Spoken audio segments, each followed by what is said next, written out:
Murder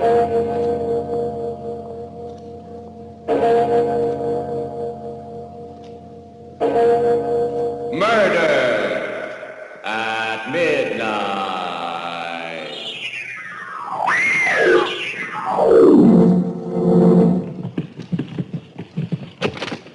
Quentin, look. The window. Torn out of its frame. No, there on the floor. Sylvia. Good Lord. Her head twisted almost off, and her body looks as if every bone in it was broken.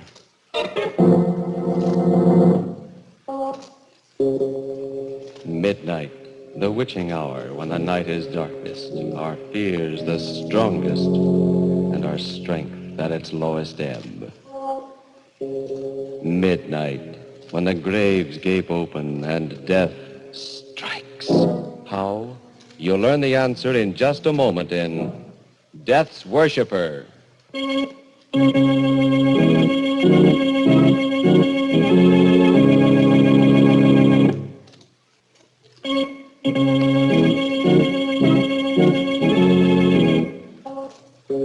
And now, Murder at Midnight. Tales of mystery and terror by radio's masters of the macabre. Our story by J. Williams is a tale of fear from afar called Death's Worshipper.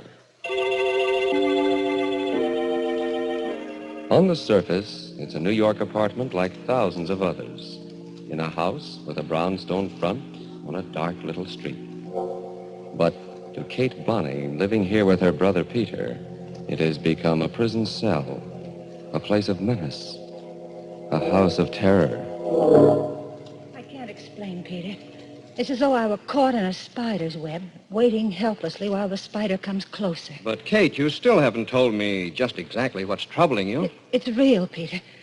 It's a feeling that, well, like in a nightmare, when you know something awful is after you and you can't escape. It's drawing closer. It's coming here to this room to find me. What'll I do, Peter? What shall I do? Please, Kate, pull yourself together. You've got to. I'm sorry, Peter. I'll try. Ah, that's better. Now then, let's have it. I can't come home every night to a sister who's afraid of the dark. What's it all about? Do you remember the weekend I spent at Quentin's place in the country? Just after he got back from India? Yes, of course. You couldn't make it and I went alone. The conference in Chicago, I remember. Reminds me, I wonder why I haven't heard from him since. Those letters he wrote about some discoveries he made. Discoveries? Don't mention them. Why not? Because I have an idea that they're behind everything that happened. What do you mean? He didn't even mention the expedition until after dinner that first night. There were just the three of us, Quentin, Sylvia, and myself. He went into quite a bit of detail describing his reasons for going, the long trip through the jungle. Finally came to a little gond village and tackled what I was sure was the last belt of jungle. That last stretch took us 6 hours. At last we broke out into a clearing, and there it was, towering above us, the temple of Shiva the Destroyer. Oh, that must have been a thrilling moment. Thrilling? You can't possibly know what that meant to me. I was just frightened. Sylvia frightens rather easily. That's not true, Quentin. It's just that it looked like some kind of crouching beast with a single devil's horn. Rubbish. It was breathtaking, Kate. Imagine a great square block of stone set in a riot of jungle foliage. Out of it rises a tremendous three-cornered spire fully 100 feet high. Oh, that must have been magnificent. Yes, and the whole thing covered with a lace tracery of stone carving. And this was what you had set out to find? This was it. Oh. You see, the Hindu Trimurti, or Trinity, is composed of three deities. Brahma, the creator, Vishnu, the preserver, and Shiva, the destroyer. Yes. Well, in this tiny district in the hills, there had once been a local cult which worshipped only the destroyer.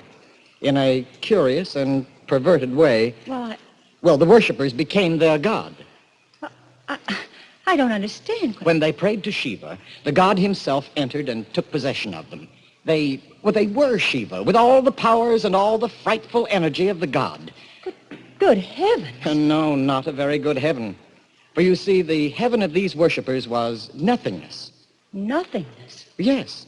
For them, the ultimate goal of man was destruction, the merging of oneself into a kind of cosmic non-existence. Now you can understand how I felt, Kate, when I first looked at that temple. Yes. I suppose that, yes, even a greater mind than yours, Sylvia, might well shrink before the majesty of a concept like that. Well, I know I would have been frightened, too. But India is a place where just such a concept would originate. Life means nothing there. Death flourishes in 1,000 forms. I climbed the spire of the temple and looked down over the sea of jungle to the brown river in the distance and the thread of smoke that marked the village.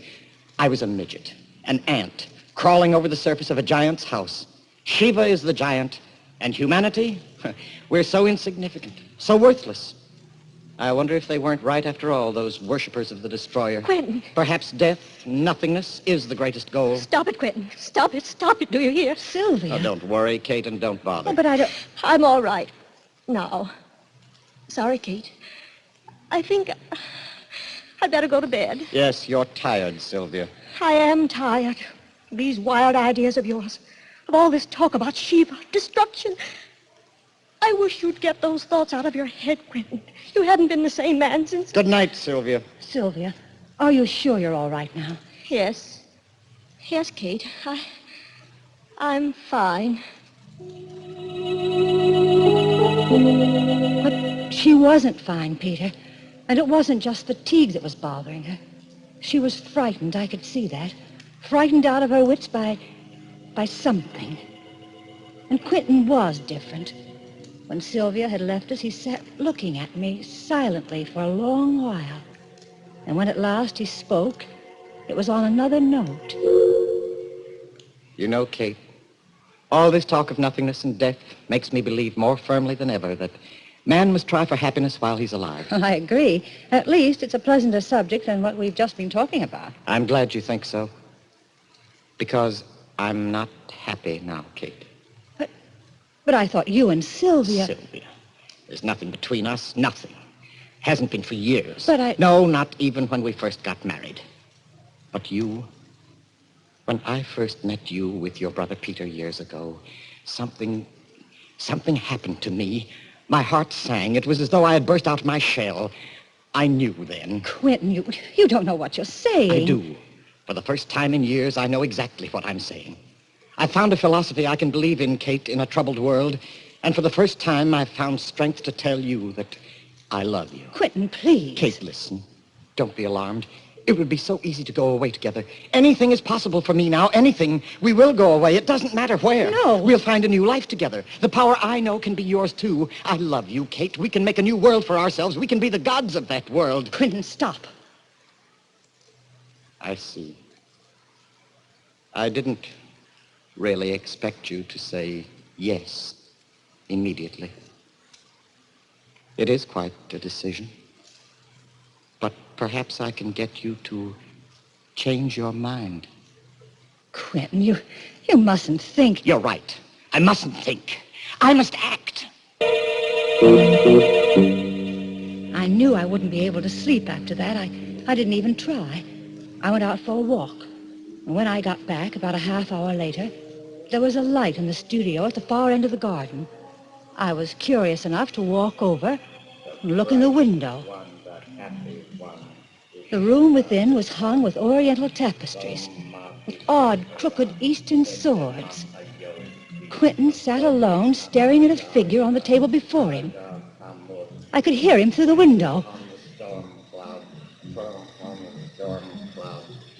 His face was set, wooden, expressionless, but his eyes seemed to shine in the candlelight like a cat's. And the figure before him, it was horrible. It was a bronze statuette with a serene but awful smile on its face, a smile of hellish triumph. A dozen arms sprang from each shoulder. It bore a club with a skull at its tip, and it seemed to dance upon the back of a crouching dwarf. And Quentin, staring at it, was speaking to it.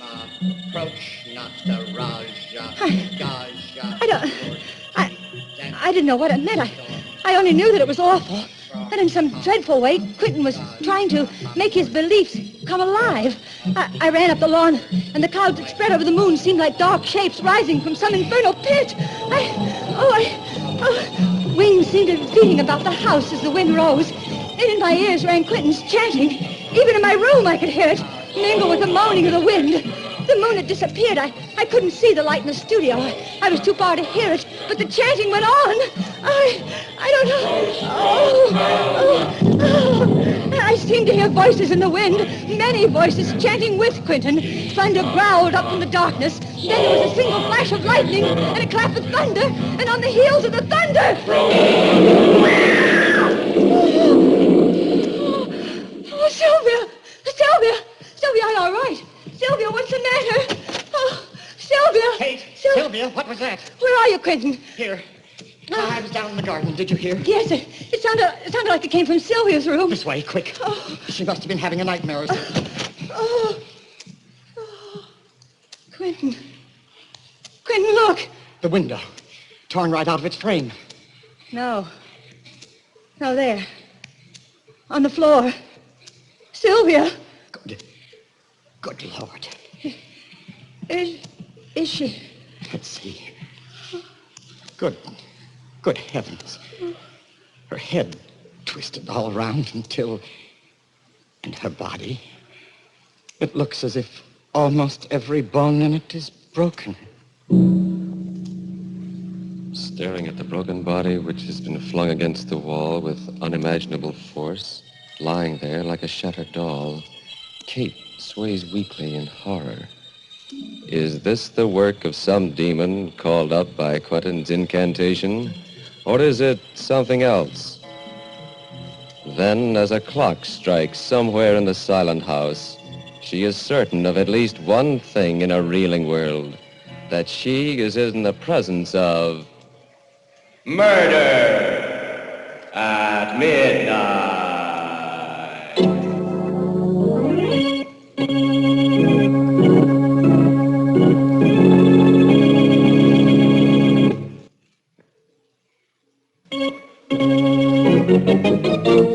And now, back to Murder at Midnight and Death's Worshipper.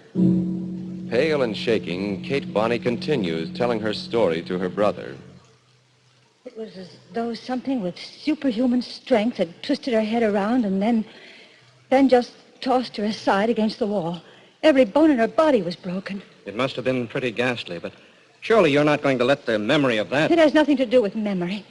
Something that's more than human, I don't know what, killed Sylvia. And now it's after me. After you? Haven't you seen the papers in the last few days? No, you know I've been up to my neck in work. What's that got to do with it? Oh, look here. These clippings, I've been saving them. Let's see. Another unsolved murder. Police admit bafflement. No motive.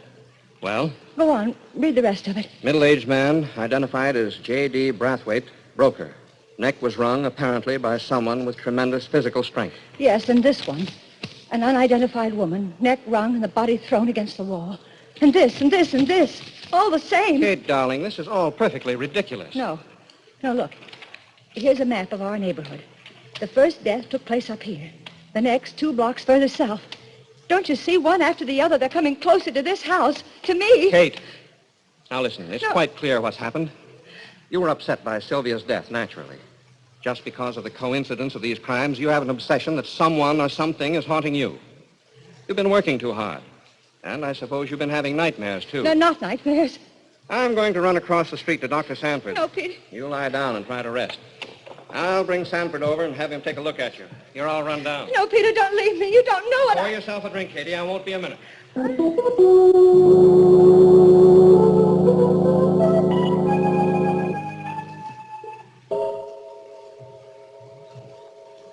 Who's that? Peter. Is that you? Peter, answer me. Who is it? Quentin. Hello, Kate. How are you? Don't come any closer. I'll call Peter. Why, Kate? What's the matter? I suspected then when it happened. And now these last few days I know. Sylvia, you did it. You killed her, Quentin. I don't know how, but You're did. mistaken, Kate. It wasn't I. I was only the instrument of something greater, stronger than man. Quentin, What do you mean? Don't be afraid. He's really benign. He? Shiva the Destroyer. Oh. It is his love for mankind that allows him to bring the blessing of annihilation. Oh, no. I worshipped him, and he came. He came in a rush of wind on the thunder and took possession of me. I was Shiva. Using my body, he climbed the wall, burst the window in. He killed Sylvia. Oh, no. Yes, Kate, I became Shiva. At least I must have. I don't remember it clearly, but there were great wings, lightnings. And when I came to myself, I was seated in my studio again. And those others? You know about them? Yes, I killed others. I don't remember how many. But all life will end in nothingness, and man's highest goal is to dissolve into dust. I was conferring on them the highest possible blessing, obliteration. Quentin, you're mad. Your discovery... My discovery has made me a god. Now he's starting to come to me, now without the incantation, without my willing it. Sometimes at night I feel the great wind of his coming. I turn to ice as the god approaches to seize upon me, and... Kate, I'm afraid. But why did you come here? What do you want of me? I need you, Kate. I'm afraid. That's the truth. I'm afraid of the blackness, of the nothingness, of the inevitable end of all things. When I'm alone, I feel the horror of it, of the darkness. You can save me, Kate. You're the only one who can help me. Sylvia's gone. There's nothing to prevent... You don't know what you're saying. Come in, Doctor. Oh, Quentin. Hello. I was just... Stay where you are. Don't come any closer. A gun? Now, look, Quentin. I warn you, don't come any closer. Stand still, Peter.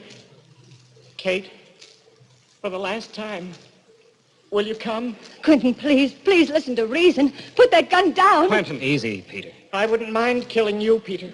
But if you wish to live, stay where you are. And don't follow me.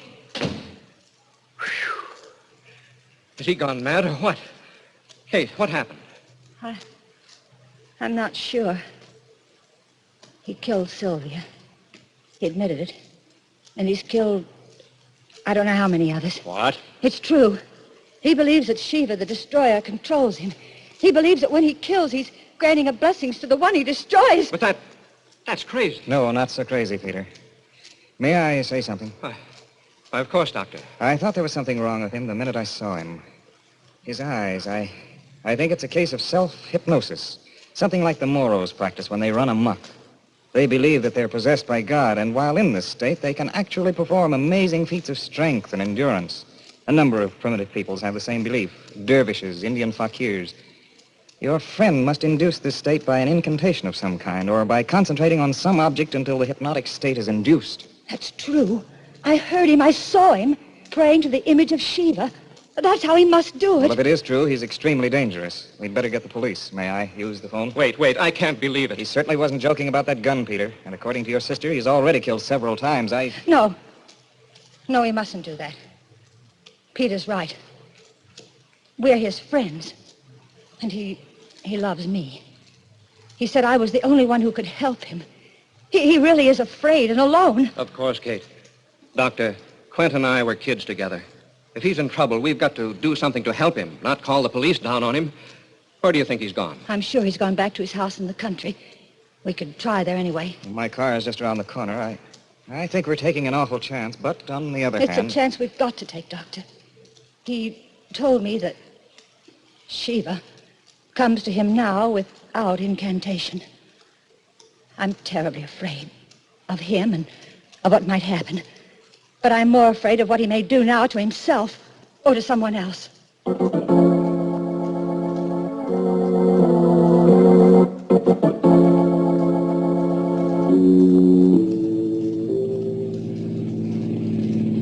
We turn right here below the toll gate. That dirt road? Yes. Look, isn't that a taillight up ahead? Another car. It may be his. There's a storm coming up. If it'll just hold off for a while.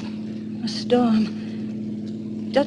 Just like that first night. There, the other car's turning off. That's the driveway to Quentin's house. Step on it.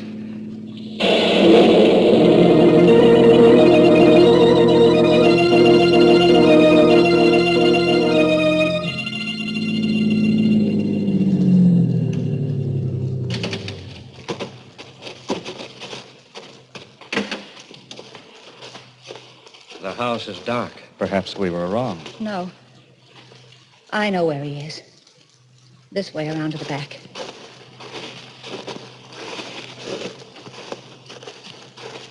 There's a light.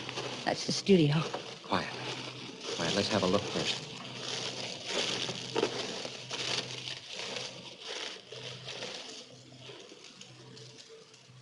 Well, he's there. Alone. Sitting behind the table with some sort of statue in front of him. A statue of Shiva. The door's open. Come on.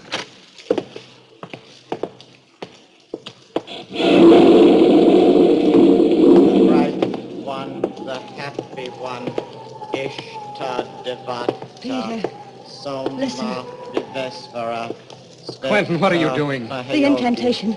He's calling up that demon. Quentin, stop! Gaja Mahamurti. Quentin, it's Approach Kate. strong Don't you hear power. me? Stop it, please.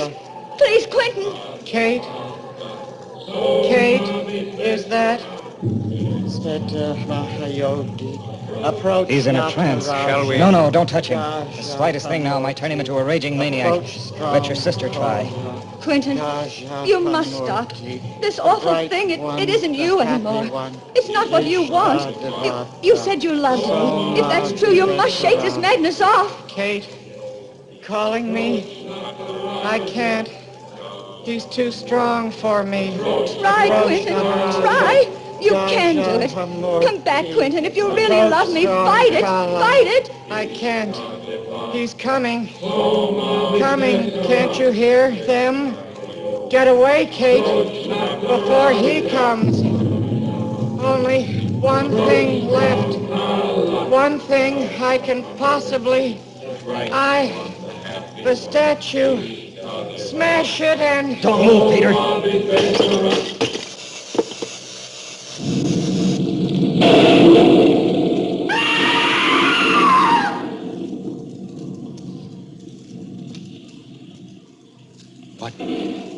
What was it?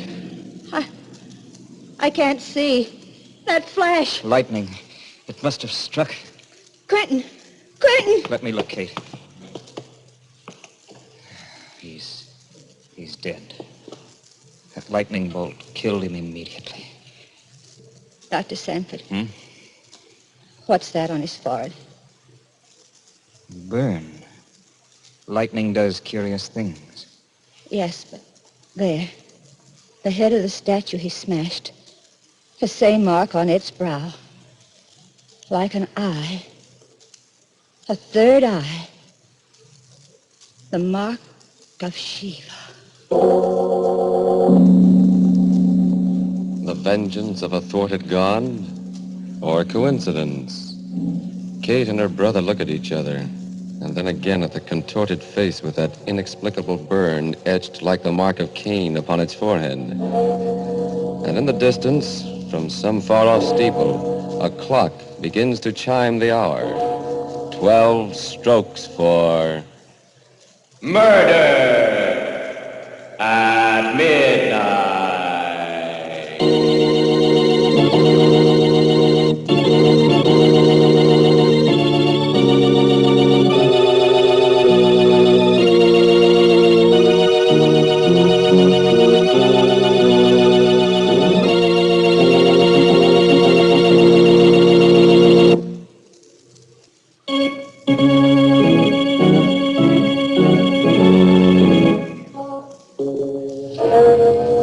Remember to be with us again when death hovers on dark bat wings and the clocks strike 12 for... Murder at midnight. The part of Kate was played by Bess Johnson, and Carl Emery was Quentin. With music by Charles Paul, Murder at Midnight was directed by Anton M. Leader.